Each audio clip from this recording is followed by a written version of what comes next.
할렐루야. 오늘 3부 예배에 특별한 주의 은총이 예비되어 있음을 믿습니다.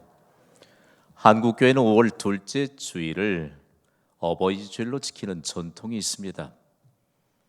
우리를 낳으시고 아무런 대가 없이 희생적인 사랑을 베푸신 어버이의 사랑과 은혜를 다시 한번 기억할 수 있는 기회가 되기를 바랍니다.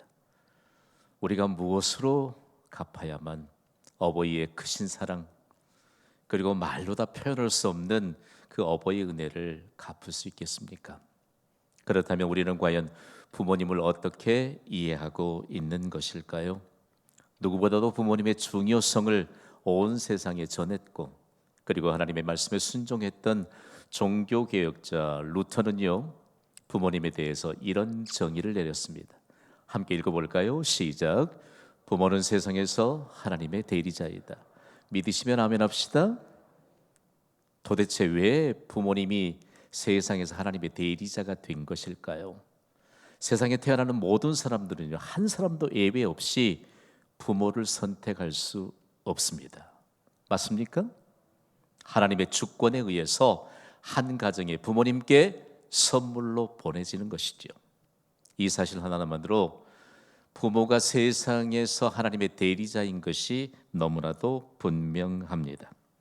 모든 사람의 인생의 출발점이 부모로부터 시작이 됩니다. 한 사람도 예외가 없습니다. 인생이 시작될 때 반드시 부모로부터 시작이 되고, 그렇기 때문에 부모가 계시는 이 가정에 대해서 우리는 분명하게 이해해야 되는 것이죠. 가정을 잘 이해하는 것이 중요합니다. 특별히 영역권에서는요, 하나님이 세상에서 창설하신 두 개의 기관을 얼마나 존중하는지 모릅니다. 이유를 불문하고 존중돼야 될 두 개의 단어가 있는데, 하나는 가정을 의미하는 홈이라고 하는 단어입니다. 다음으로는 교회를 의미하는 처치라고 하는 단어이지요. 여러분, 가정과 교회는 하나님이 세상에 직접 창설하셨습니다. 그러므로 가정과 교회의 주인은 하나님이십니다. 어느 가정이 행복한 가정일까요? 가정의 주인을 하나님으로 모시는 가정이 행복한 가정입니다. 중요한 것은요, 하나님께서 세우신 이 가정이 얼마나 중요한가, 그리고 하나님께서 세우신 교회를 통해서 부모가 세상의 대리자임은 물론이요, 그리고 부모님이 과연 우리에게 어떤 존재인가를 온 세상에 알도록 힘썼던 사람들이 바로 종교개혁가들이죠. 특별히 지금도 결혼과 가정생활에 모범으로 일컬음을 받는 종교개혁자 루터를 여러분이 기억하실 것입니다. 루터는 이런 정의를 남겼거든요. 함께 읽어볼까요? 시작. 가정은 그리스도인의 인격을 훈련시키기 위하여 하나님께서 규정해 놓은 장소이다. 루터가 그의 일생을 보면요, 하나님 앞에 크게 쓰임받은 종교개혁자지만 부모님을 어떻게 하면 좀 기쁘시게 할 수 있을까? 너무 조바스러운 마음으로 그가 부모님을 섬겼고 부모님 안에 보냈던 그런 상황들을 역사가들이 정리해 놓고 있는 것을 보게 되거든요. 지금도 루터가 종교개혁의 깃발을 들었던 독일의 비텐베르크에 가보면요, 가정을 탄생시키는 결혼 축제가 전 세계인들의 관심을 집중시키고 있습니다. 가정이 너무 중요하다. 가정을 탄생시키는 결혼은 너무너무 귀중하다라고 하는 사실들을 지금까지 알리는 역사적인 장소가 되었습니다. 또한 종교개혁의 완성자로 불리는 존 칼빈은 그리스도인의 모든 가정은 수많은 작은 교회가 되어야 한다라고 대단히 중요한 의미를 두고 강조했습니다. 여러분 생각해 보세요. 우리의 가정이 또 하나의 경신교회인 것을 믿으시기 바랍니다. 그리고 가정과 교회가 일치돼 가기 위해서 우리 가정에 속해 있는 자녀들을 어떻게 양육해야 될 것인가를 구체적으로 가르쳐 주는 것이죠. 하나님이 세우신 가정을 존중하시기 바랍니다. 하나님이 세우신 교회를 존중하시기 바랍니다. 하나님이 가정과 교회를 존중하는 자들을 복 주시지 않는 때가 없습니다. 그러므로 우리가 선포해야 될 것은, 행복한 가정의 비밀은 도대체 뭘까? 여러분, 비싼 집이 행복한 가정이 아닙니다. 하나님이 주인 되시는 가정이 행복한 가정입니다. 하나님은 인간의 행복과 만족을 어디에서부터 얻게 하셨느냐? 가정을 통해서 얻게 하셨습니다.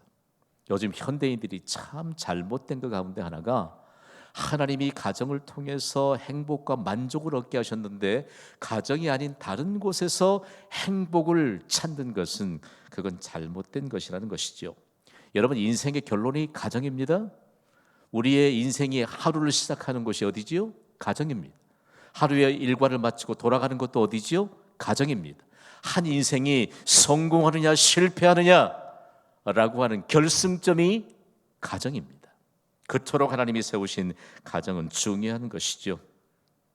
생활의 중심지에 있는 가정이 얼마나 중요했든지 여러분의 인류 역사상 가장 위대한 교육자로 일컫고 있는 사람이 누굽니까? 아마 10중 8구 페스탈로치를 말할 것입니다. 페스탈로치는요, 온 세상에 충격을 던져주는 이런 정의를 남겼습니다. 함께 읽어볼까요? 시작. 기독교의 위대성은 국가를 통해서 이루어지는 것이 아니라 가정을 통해서 나타난다. 틀림없습니다. 진리입니다. 국가의 위대성은 대단히 중요하다. 그러나 그것보다 더 중요한 건 기독교의 위대성이 가정으로부터 비롯되는데 국가적인 하나님의 복이 임한다는 사실들을 우리에게 가르쳐주고 있습니다. 그러면 오늘 우리에게 주신 축복의 말씀은 하나님의 대리자인 부모에 대한 효도입니다. 여러분, 효도는 어디로부터 출발해야 되죠? 하나님의 대리자인 부모님이 계시는 가정으로부터 효도가 시작이 됩니다. 효도를 어떻게 이해해야 될까요? 효도는 가정에 주신 하나님의 절대적인 명령입니다. 오늘 보면 잠언 23장 25절을 통하여 하나님이 말씀하십니다. 우리 소리 높여 함께 읽어보시죠. 시작. 내 부모를 즐겁게 하며 너를 낳은 어미를 기쁘게 하라. 아멘. 짧은 한 구절이지만 온 세상보다 크신 하나님의 교훈이 담겨 있습니다.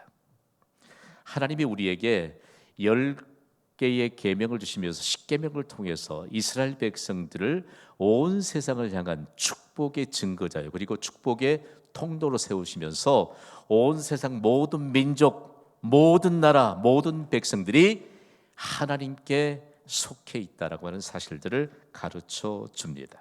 그렇다면 여러분, 효도가 도대체 뭘까라고 하는 것인데요, 우리를 복되게 하는 이 효도는 뭘까? 이제는 효도를 신앙 인격으로 우리가 해석해야 합니다.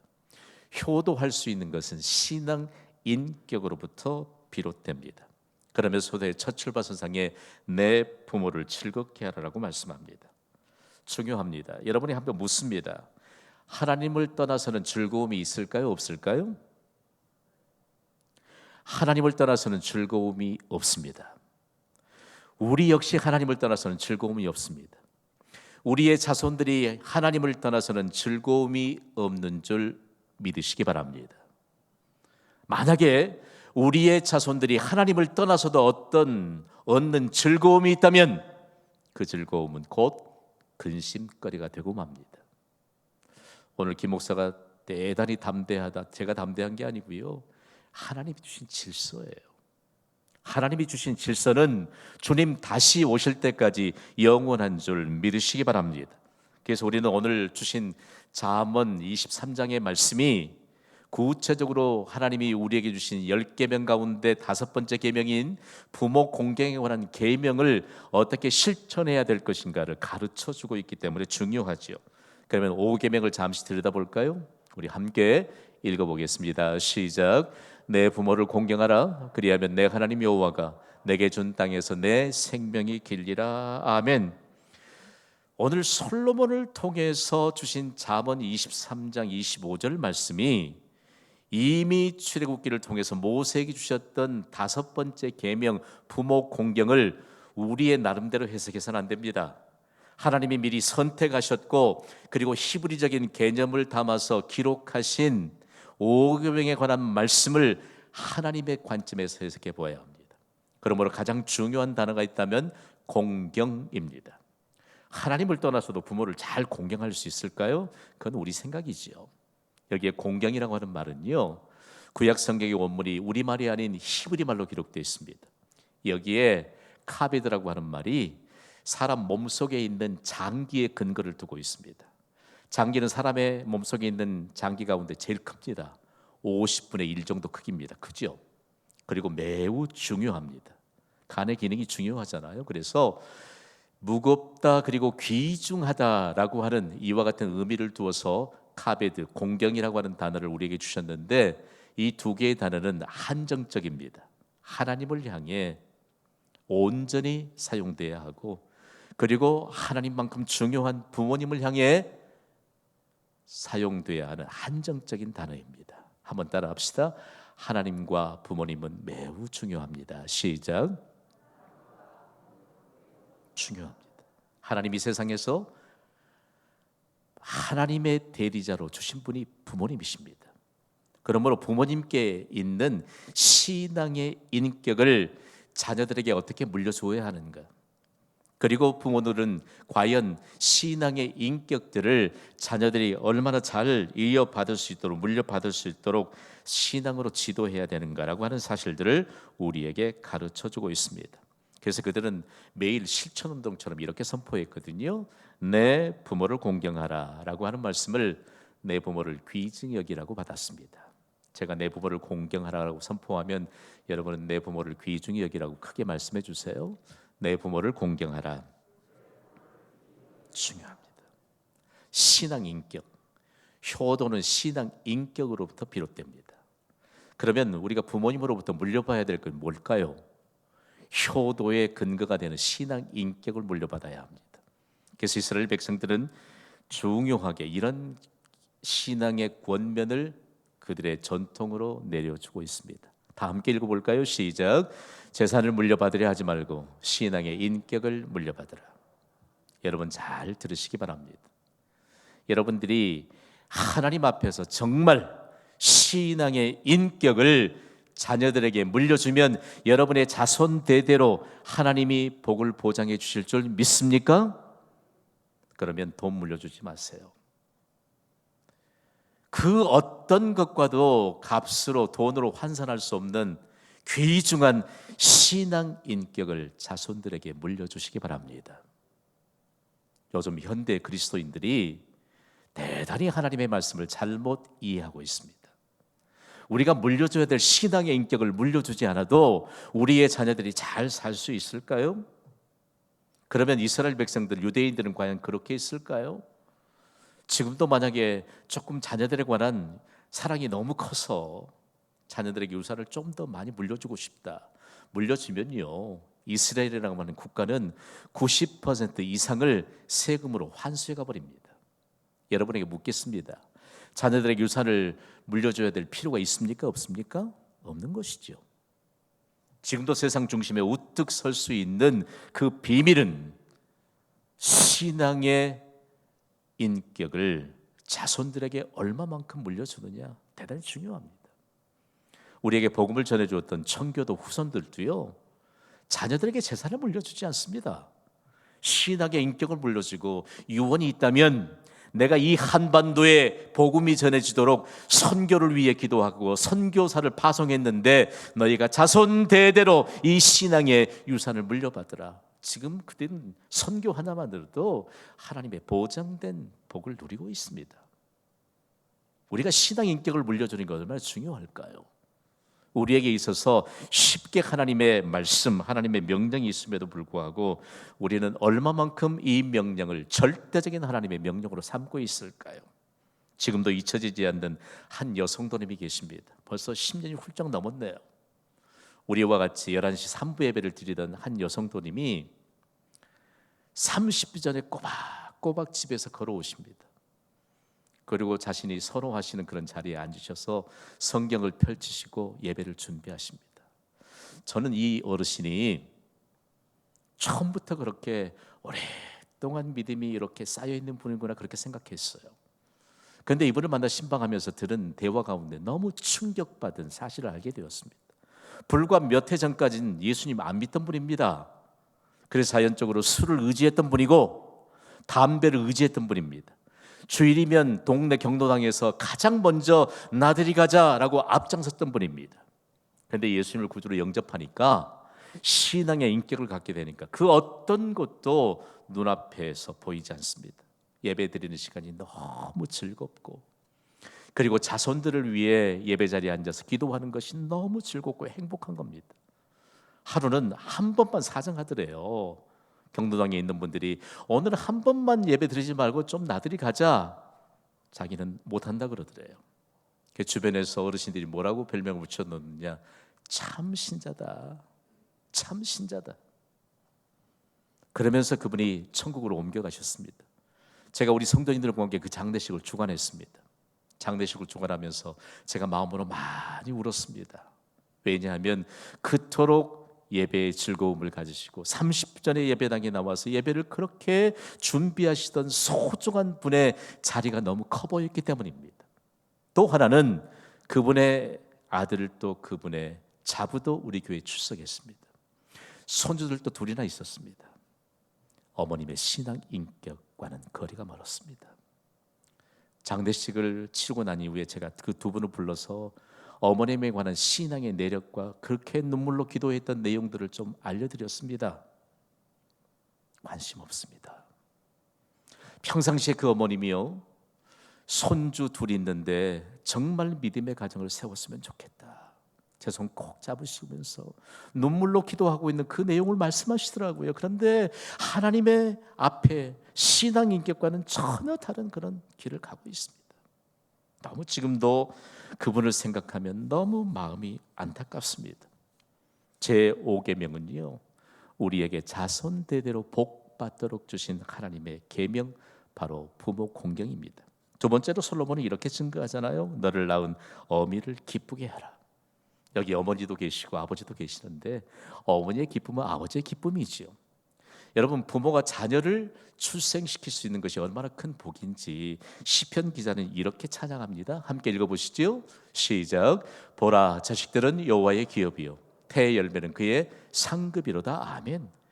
부모가 받는 복 중에 자녀의 복이 제일이라는 것입니다. 아멘. 그러니까 이 자녀들에게 무엇을 물려줘야 될까? 하나님이 보장해 주시는 신앙의 인격을 물려주어야 올바른 효도를 할 수 있다는 말씀입니다. 여러분, 하나님을 귀중히 여기지 않는 자녀들이 온전한 효도를 할 것이다, 여러분 혹시 기대하고 있는 것은 아니지요? 그렇다면 여러분, 어떤 때에 우리의 어머님들이 가장 기뻐하시던가요? 저도 7남매의 막내입니다만 저는 어머님이 가장 기뻐하시던 때를 기억하고 있습니다. 지금으로부터 11년 전의 일입니다. 저희 어머님이 영원한 하나님의 나라로 옮겨가셨던 그 시간이 수요예배 시간입니다. 제가 수요예배의 말씀을 선포하시는 그 시간에 어머님은 영원한 하나님의 나라로 옮겨가셨습니다.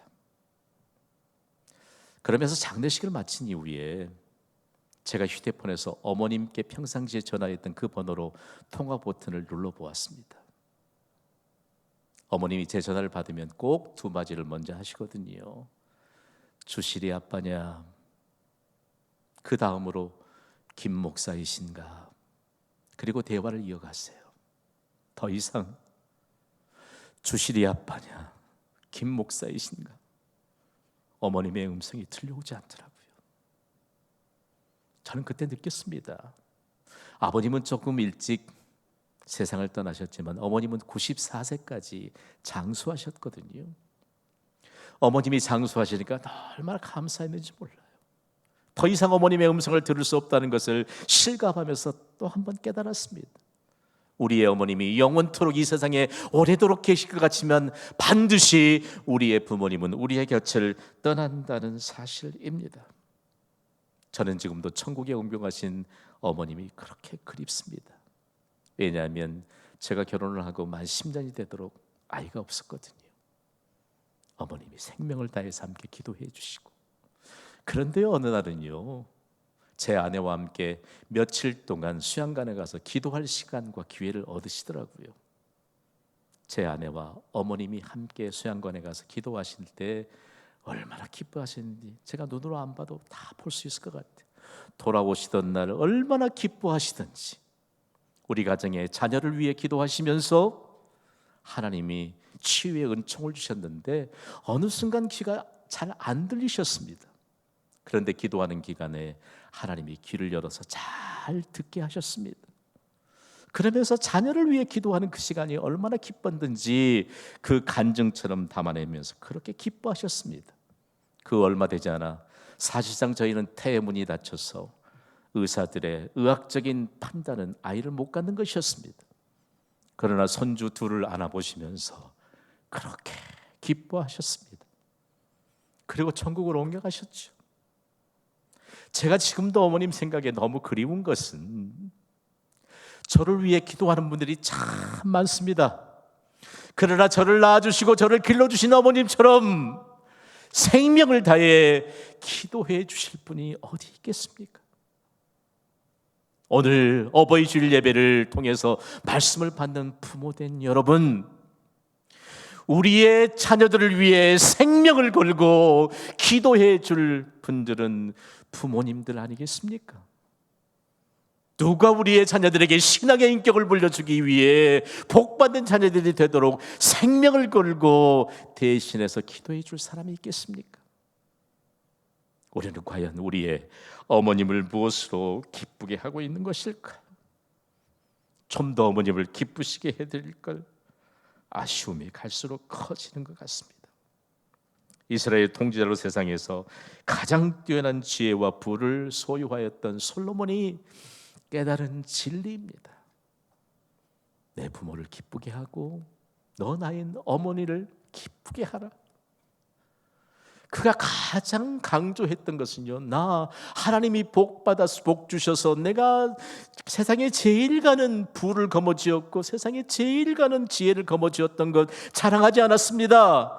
부모에 관한 효도를 강조하면서 수많은 사람을 흔들어 깨웠잖아요. 우리의 부모님들이 물질적인 것으로 과연 기뻐할까요?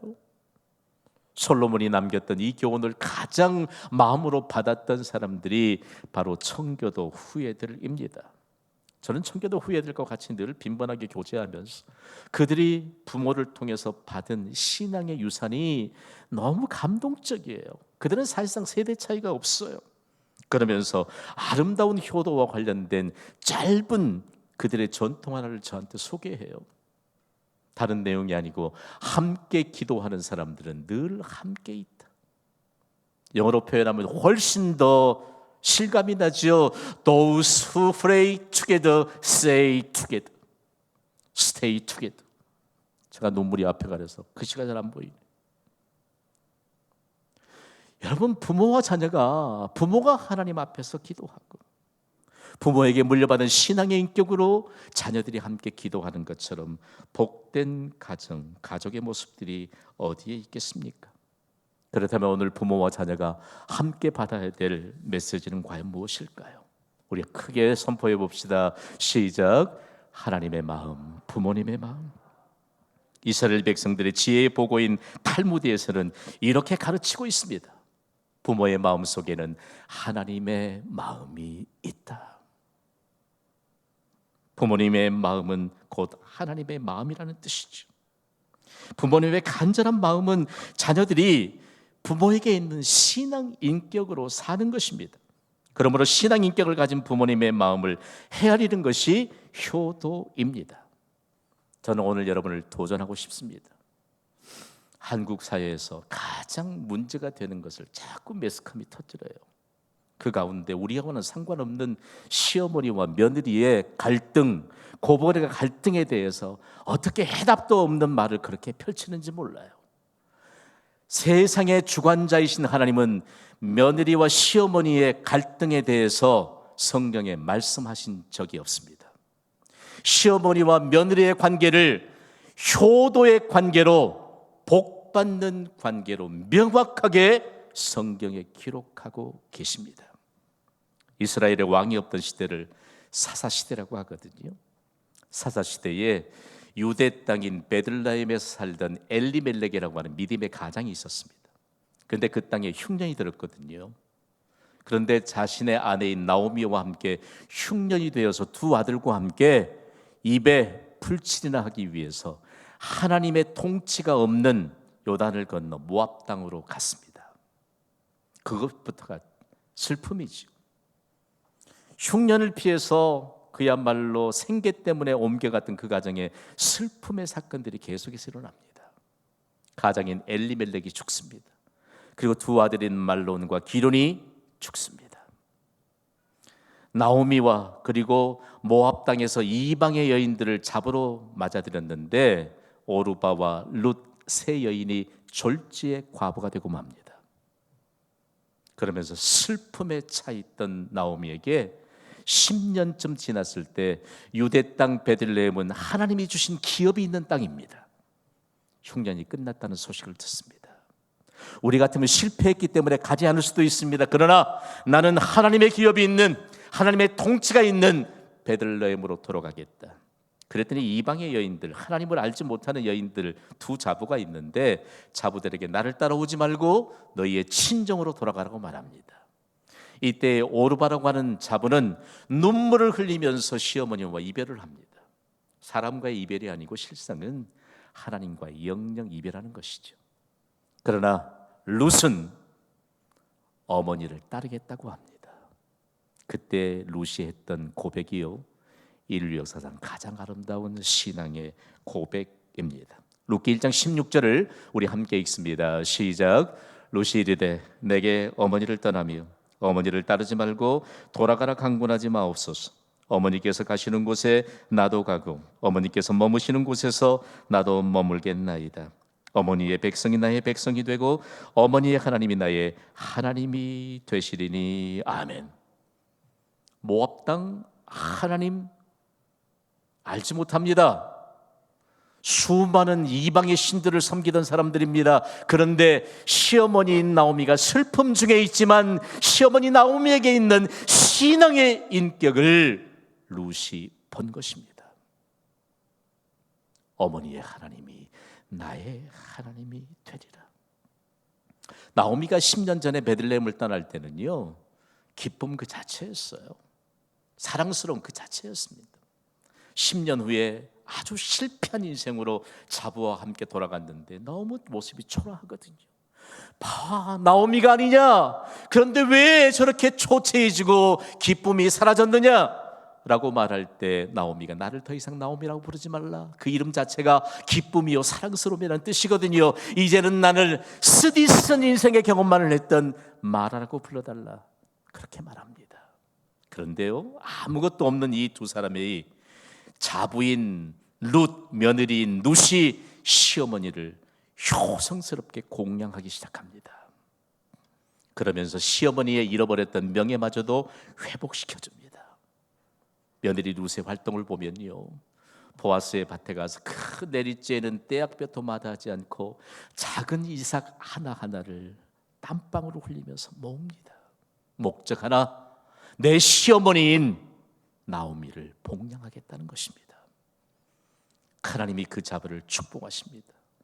엘리멜렉의 친족인 보아스와 함께 결혼하게 하고, 그리고 얼마나 은총을 입혀주시는지 생각지도 못할 하나님의 역사에 대한 증거가 되게 합니다. 결국은 이방 여인이 시어머니에게 있는 신앙의 인격을 물려받으면서 그의 남편 보아스와 함께 예수님의 족보에 오르게 되잖아요. 이방 여인이었던 룻도 예수님의 족보에 오르게 됩니다. 그리고 베들레헴 사람들이 이방 여인인 룻이 신앙의 인격을 물려받아 살 때 현숙한 여인이라 칭찬합니다. 그리고 인류 역사상 오직 유일하게 받았던 7 아들보다 귀한 며느리라고 하는 칭찬을 받습니다. 여러분 한번 솔직히 한번 대답해 보십시오. 여러분의 7 아들보다 더 나은 며느리가 있습니까? 여러분의 7 아들보다 더 귀한 며느리가 있을까요? 일반적인 상식으로는 불가능합니다. 그러나 시어머니의 신앙 인격을 물려받았던 룻은 인류 역사상 전무후무하게 7 아들보다 귀한 며느리다. 지금도 베들레헴 땅에 진행하면요, 룻의 남편이었던 보아스, 사실 우리는 베들레헴 예수님의 출생지로만 기억하고 있지만 효도의 모범을 보였던 룻의 땅이라고 그렇게 일컬을 받습니다. 그래도 그들은 가장에 관한 이름을 불려서 그렇게 효도를 기리는데 베들레헴 땅에 들어가게 되면 보아츠 필드라고 말합니다. 제가 좀 아주 재밌게 번역해 볼까요? 보아스의 나오발이라는 뜻이에요.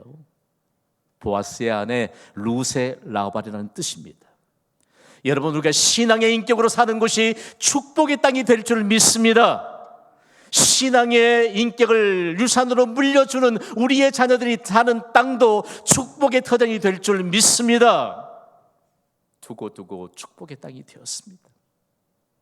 오늘 우리에게, 자손들에게 과연 무엇을 물려주어야 할까요? 자녀된 우리는 과연 무엇을 물려받아야 할까요?